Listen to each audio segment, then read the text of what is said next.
Shabbat Shalom.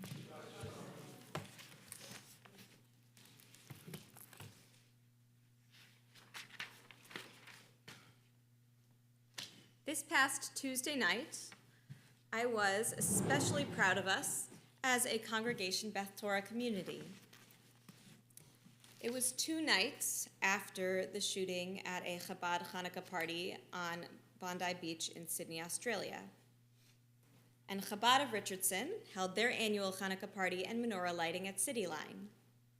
As my family went to support a good friend and to show my kid a real-life fire truck, I was pleasantly surprised to see that about a third of the people who were there and volunteering were members of our congregation Beth Torah community. I hear, too, that a whole lot of our community members have attended boldly public Jewish community menorah lightings all around the DFW area throughout this week, braving cold weather and terrifying news to celebrate the holiday and support our fellow Jews. We at Congregation Beth Torah take the prime mitzvah of Hanukkah, Pirsumei Nisa, publicizing the miracle, seriously.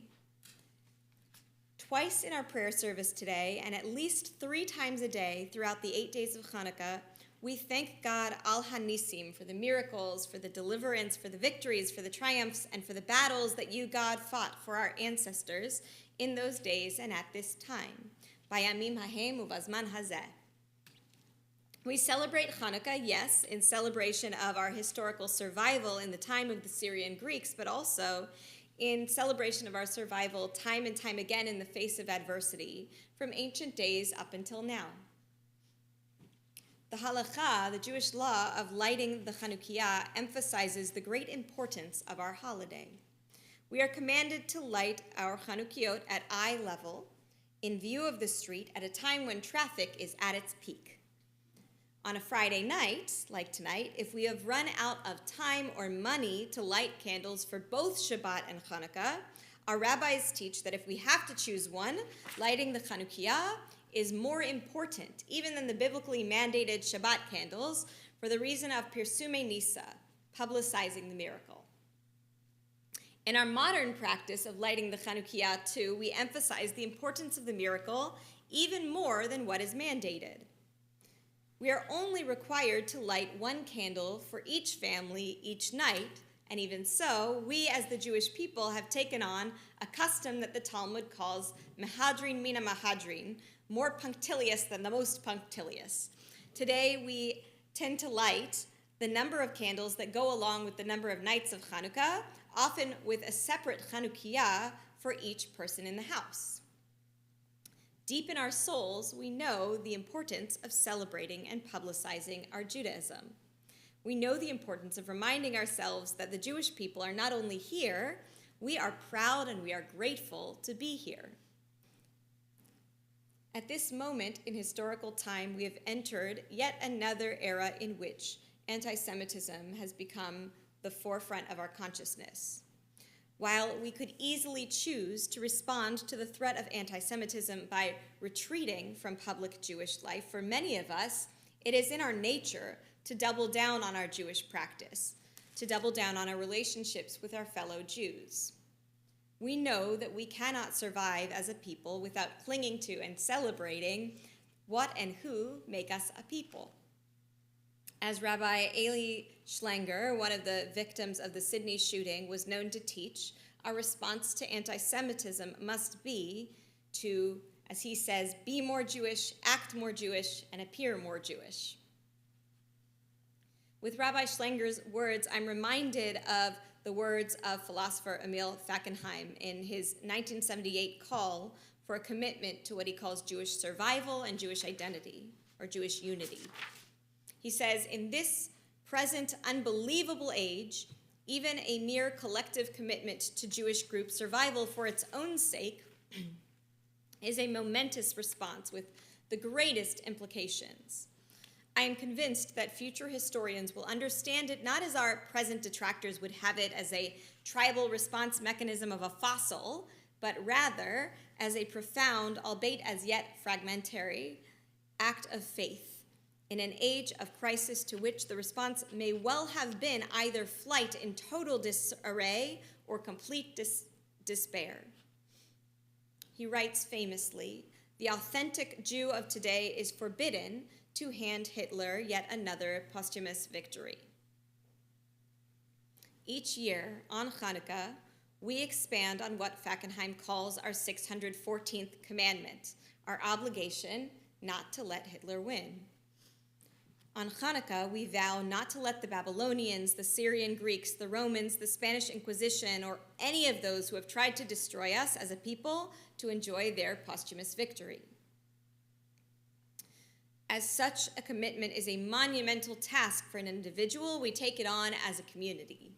We light our Chanukiot, we practice our Judaism publicly, not just for our own comfort, not just for the rest of the world to see, but also to remind the entire Jewish people that we are not alone. We're in this together. Together, we learn about our Judaism. We teach our children about theirs. We organize book clubs, Shabbat services, social action projects, and holiday parties so that we can make sure that every Jew can find their personal connection to Judaism, their unique inspiration for keeping to this task of ensuring our survival.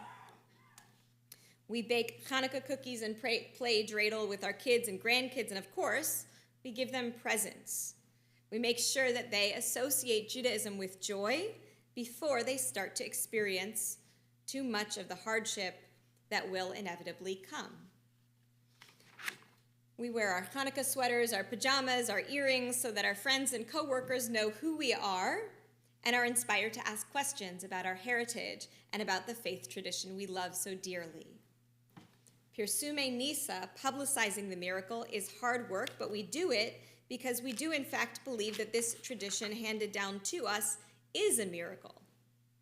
How blessed are we, truly, to have inherited and continue to choose this library of texts, this collection of practices, this incredible family of people who guide our every moment.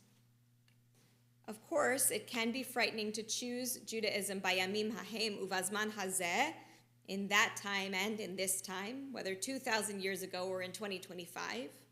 After all, the rabbis of the Talmud give us the option on Hanukkah to place our menorot on a table inside of our homes in times of particular danger.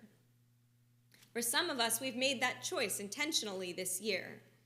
While many of us live in neighborhoods with a prominent Jewish community or a security presence that makes us feel safe, not everyone finds themselves in that situation this year.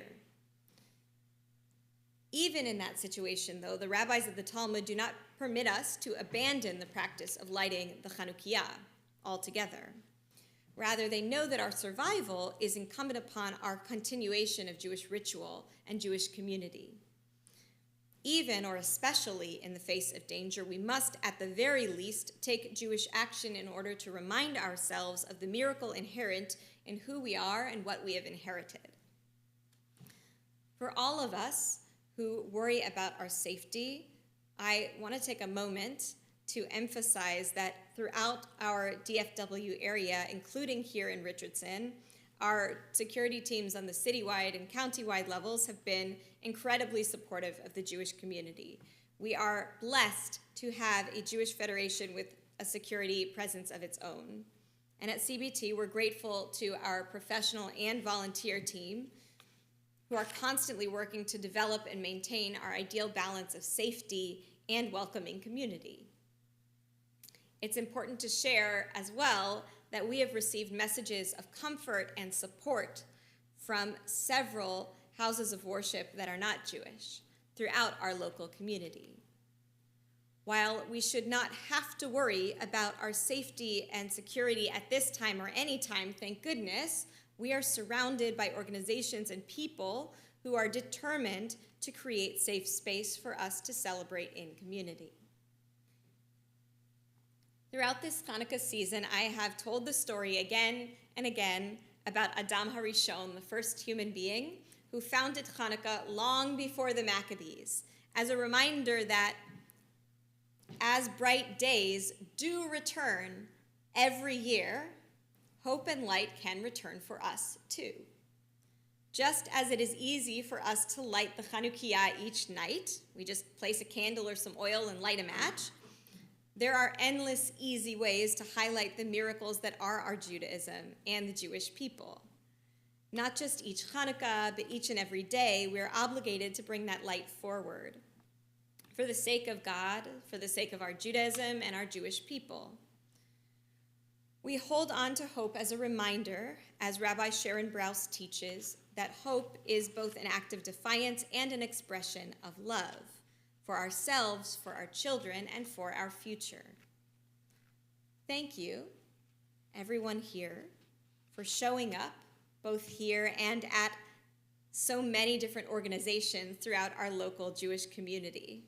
Thank you for the incredible expression of love you've given that is the mitzvah of Pirsumei Nisa, of publicizing the miracle. So Shabbat Shalom, Chodesh Tov, and Chag Urim Sameach.